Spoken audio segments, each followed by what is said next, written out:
Azad Samaj party, Azad Samaj party. साथ मैं आपका भाई रोहित कुमार, नवजीवन 24 न्यूज में आप सभी लोगों का स्वागत है। जैसे कि हम आपके लिए बताते हैं, चंदोसी देवरगेड़ा गांव है। इस गांव में एक आया समाज पार्टी काशीराम जी के उपलक्ष्य में एक मीटिंग रखी गई है, जो कि हम उससे पूछना चाहते हैं कि ये मीटिंग किस उपलक्ष्य में रखी गई है। हाँ तो सर, आपका क्या नाम है? मेरा नाम प्रेम सिंघानिया है और मैं आजाद समाज पार्टी से जिला प्रभारी संभल। जी सर।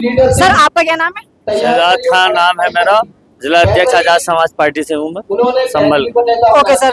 सर ये मीटिंग जो रखी गई है किस उपलक्ष्य में रखी गई है आज? देखिए, ये मीटिंग जो रखी गई है हमारे गांव चलो अभियान के तहत हम गांव गांव जा रहे हैं और शोषित वंचित पीड़ित लोगों को जगा रहे हैं उनके हक अधिकारों के लिए, जिनके लिए बड़े भाई चंद्रशेखर आजाद संघर्ष कर रहे हैं। सर इस बार जो लगता है कि वो संघर्ष 27 में चंद्रशेखर भैया जो सीएम के पद पर आने की घोषणा कर रहे हैं सभी लोग, उसके बारे में कुछ बोल सकते हैं? 2027 में इंशाल्लाह ताला हमारी पूरी उम्मीद नहीं, हमें भरोसा है कि उत्तर प्रदेश के मुख्यमंत्री भाई चंद्रशेखर जी आजाद बनेंगे। मुख्यमंत्री तो बनेंगे, लेकिन आने वाले वक्त में 2029 के अंदर इंशाल्लाह भारत के प्रधानमंत्री भी अगर कोई बनने जा रहे हैं तो भाई चंद्रशेखर आजाद जी। तो जैसे कि सभी जो मीटिंग होती है, टीम होती है, भीम आर्मी आया समाज पार्टी इसी कार्य में लगी पड़ी है। आजाद समाज पार्टी जो सबसे बड़ा काम कर रही है वो दलित, मुस्लिम, दबे कुचले, आदिवासी, ओबीसी समाज, अदर समाज, जितने भी जिनकी कहीं सुनवाई नहीं होती है। जिस गांव में आज हम आए हुए हैं ये देवरखेड़ा है, यहाँ खटीक समाज, राणा समाज, हम सबकी आवाज उठाने के लिए हर गांव गांव जा रहे हैं। कहीं भी जुल्म ज्यादती भारतीय जनता पार्टी करेगी तो वह मजबूती के साथ भाई चंद्रशेखर आजाद जी के साथ मिलकर हम लोग भी पार्टी के जितने कार्यकर्ता हैं पूरी मजबूती के साथ आवाज उठाने का काम करेंगे और हक दिलाने का काम करेंगे। जैसे कि मैं आप लोगों को बता दूं कि आप जा जाके सभी लोगों को जागरूक कर रहे हैं, उसमें कुछ बदलाव आया है या नहीं?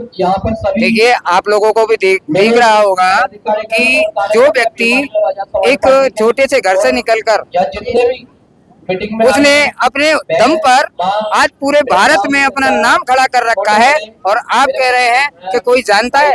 हमारी आजाद समाज पार्टी भीम आर्मी बड़े भाई चंद्रशेखर आजाद को भारत ही नहीं विदेश भी जान रहा है, क्योंकि आप पत्रकार महोदय हैं, आपको पता होना चाहिए कि उनका नाम गिनीज बुक में दर्ज हो चुका है। तो ये सवाल तो करना ही नहीं है। सर हमारी जो फैमिली है, सभी हमारी जनता फैमिली है, उनके लिए जागरूक भी करना चाहिए ना, उन्हें पता भी चलना चाहिए ये नाम क्या है, ये नाम ब्रांड है, ये चीज क्या है, कौन है ये। देखिए, आजाद समाज पार्टी और भीम आर्मी जो है ये अपने आप में एक ब्रांड है, और वो ब्रांड बना है ये कि इन्होंने आजाद समाज पार्टी भीम आर्मी ने वो काम किए हैं भारत के अंदर कि जहाँ भी कहीं अत्याचार हुआ, जहाँ बहन बेटी पे अत्याचार हुआ, किसी पे शोषण हुआ, वहाँ भीम आर्मी आजाद समाज पार्टी बड़े भाई चंद्रशेखर आजाद जी के निर्देश पर सबसे पहले पहुँचने का काम करती है और पीड़ित व्यक्ति को न्याय दिलाने का काम करती है। इसीलिए भीम आर्मी आजाद समाज पार्टी आज सभी दलों से आगे चल रही है और 2027 में बड़े भाई चंद्रशेखर आजाद जी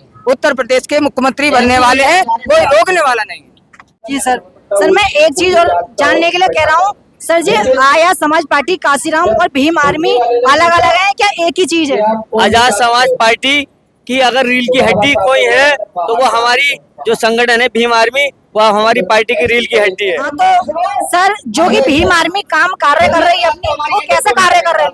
कार्य के बारे में मैं बाद में बताऊंगा आपको, लेकिन अभी आपने एक सवाल मेरे साथी से पूछा था कि आजाद समाज पार्टी भीम आर्मी की क्या पहचान है, तो मैं बताना चाहता हूँ आपको, शायद आप नहीं जानते, भीम आर्मी 10 साल के अंदर पूरे भारत में जान गई, जबकि आरएसएस ने 100 साल लगे अपनी पहचान बनाने में। यह हमारी कामयाबी और हमारी मेहनत, हमारे भाई ने चंद्रशेखर जी की लगन और भाई विनय रतन जी की मेहनत और लगन और संघर्ष की वजह है कि जिससे भीम आर्मी आज घर घर तक पहुंच गई है। आरएसएस को 100 साल लगे थे अपनी पहचान बनाने में, और हमारी भीम आर्मी को 10 साल में पूरे भारत में जाना जाता है। और एक खास बात बता दूं भीम आर्मी के बारे में आपको मैं, आप 112 नंबर को फोन करिएगा, वो देर से पहुंचेगी, और एक भीम आर्मी के कार्यकर्ता को फोन करिएगा 112 नंबर देर से आएगी, भीम आर्मी के कार्यकर्ता पहले आपके गांव में पहुंच जाएंगे। जी सर, तो देख सकते हो कि जो भीम आर्मी का कार्य है वो एक जागरूकता के लिए है। और यहाँ पे कहीं भी दुख तकलीफ परेशानी होती है तो भीम आर्मी सबसे पहले पहुँचती है। इनका कहना है वो रखिए गांव चलो अभियान। तो आप लोग देख सकते हो वीडियो के हिसाब से कि गांव चलो अभियान में किस तरीके से ये मतलब दूसरे लोगों को जागरूक कर रहे हैं और मीटिंग रख के उन लोगों को बता रहे हैं। तो समझना होगा कि आज आजाद समाज पार्टी को जरूरत क्या पड़ी देवरगेड़ा गांव में आने की। आजाद समाज पार्टी को जरूरत क्या पड़ रही है पूरे भारत में प्रदर्शन करने की। आजाद समाज पार्टी को जरूरत क्या पड़ रही है तुम्हारे लिए सोचने की। तो ये तुम्हें सोचना होगा, क्योंकि जब तक आप नहीं सोचोगे कि हमारा रहबर कौन है, हमारे लिए कौन काम कर रहा है, हमारे दुख दर्द में हमारे साथ खड़ा कौन है, ये आप लोगों को समझना होगा कि आज आपके साथ में कोई खड़ा हुआ नहीं है। आप पिट रहे हैं तो पिटने दे रहे हैं, सरकारें आपको पिटवा रही है, लेकिन उस पीड़ा से आपको कोई निजात दिला रहा है तो वो एक ही नाम है, बड़े भाई चंद्रशेखर आजाद। क्योंकि चंद्रशेखर आजाद जी ने 4 बार गोलियां खाई, अपनी रीढ़ की हड्डी तोड़वाई, अपने नाखूनों को उखड़वाया और 200-250 लठ अपनी कमर पे खाए। किसके लिए? अपने बहुजन समाज के लिए। जब तक बहुजन समाज को न्याय नहीं मिलेगा, उनके हकाधिकार नहीं मिलेंगे, आजाद समाज पार्टी चैन से नहीं बैठेगी। वो गांव-गांव इसी तरह से आप लोगों को जगाने का काम करेगी, आप लोगों के साथ लड़ने का काम करेगी आपके न्याय के लिए। तो सम्मानित साथियों, यहाँ पर पत्ता बहुत है और मैं ज्यादा नहीं कहूंगा, क्योंकि मैं सबसे ज्यादा समय जो देना चाहता हूं वो अपने सम्मानित जो हमारे जिले की टीम यहाँ पर उपस्थित है, सम्मानित सभी साथियों को ज्यादा से ज्यादा समय दूंगा मैं कि वो अपने विचारों से आपको कुछ नई नई चीजें समझाएं। आज के समय को भी आपको समझना होगा कि बाबा साहब की बदौलत हमें शिक्षा मिली, बाबा साहब की बदौलत हम आगे बढ़े, बाबा साहब की बदौलत हमें नौकरियां मिली, आरक्षण मिला, सारी सुविधाएं मिली।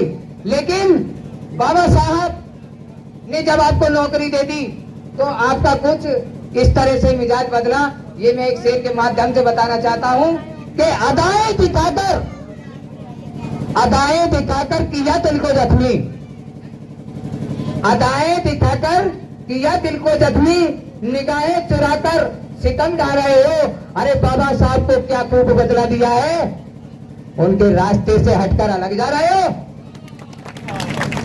उनके रास्ते पर तुम्हें चलना होगा, क्योंकि बाबा साहब ही एक ऐसी कड़ी थी जिन्होंने पूरे बहुजन समाज को आज इज्जत की जिंदगी दिलाई है और अच्छी सोसाइटी में बाबा साहब ने बैठा दिया।